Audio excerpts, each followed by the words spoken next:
Eh bien, bonjour, Monsieur Kadami. Bonjour. Merci d'être venu à la RATHD. Il est vrai que nous nous connaissons depuis fort longtemps.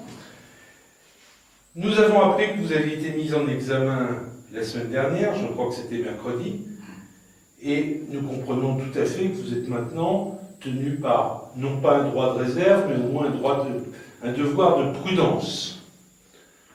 Mais ce qui serait utile pour nos lecteurs, et nombreux sont ceux qui nous le demandent, c'est que vous nous expliquiez rapidement le contexte de cette affaire qui vous amène à une mise en examen aujourd'hui. Merci de me recevoir et de me permettre aujourd'hui d'expliquer ma situation. Il y a trop longtemps que je suis venu ici défendre les prisonniers politiques. À l'époque, c'était Ali Aref, Maître Aref.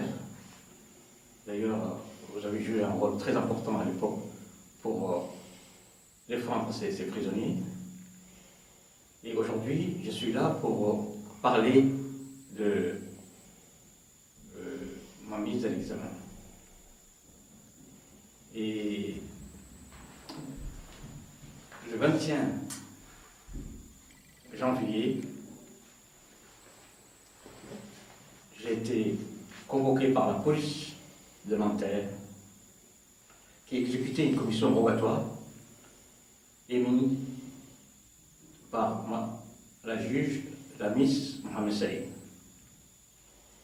Et pensant que j'ai terminé avec l'audition, à ma grande surprise, j'ai été convoqué le 13 février par le juge Serge Ternet, juge d'instruction, qui m'a mis à l'examen. Mais sur quel fondement? Qu'est-ce que vous avez fait de mal? À ma connaissance, c'est pour des raisons politiques que Djibouti essaye de m'accuser. En réalité, la mise en examen a été pour complicité par instigation de la violence à l'intégrité des personnes, au détournement des transports publics et incendie des voitures dans l'objectif de créer un désordre à l'ordre public. Mais attendez, vous n'avez pas fait tout ça? Je me trouvais en tout cas en France et en Europe, période de fait. De quoi s'agit-il? Le 30 septembre 2015, des militants de Fruit, des combattants de Fruit, ont brûlé 3 voitures d'une société égyptienne qui servait au transport des troupes et des armes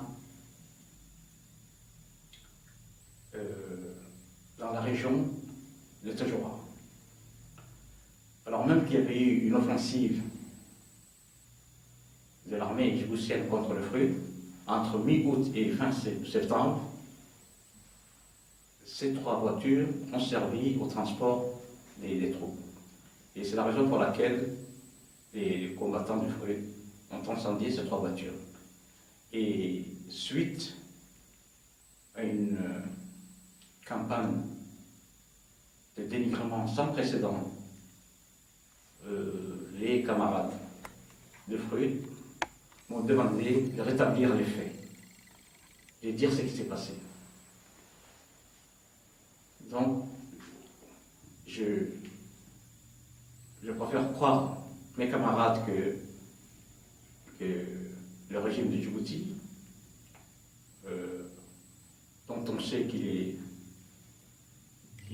roulé dans les mensonges, qu'il se drape dans les mensonges. Et à ce niveau-là, alors que j'étais en voyage à Bruxelles, j'ai fait un communiqué début octobre pour expliquer les déroulements de cet événement. Très bien.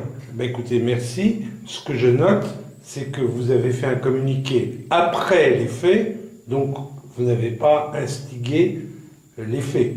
Vous ne les avez pas commandités. Je n'ai ni commandité ni instigé. Et d'ailleurs, c'est après coup que j'ai été informé de cet événement. Et c'est après coup que j'ai expliqué effectivement le déroulé de ce qui s'est passé à Malrelais le 30 septembre 2015.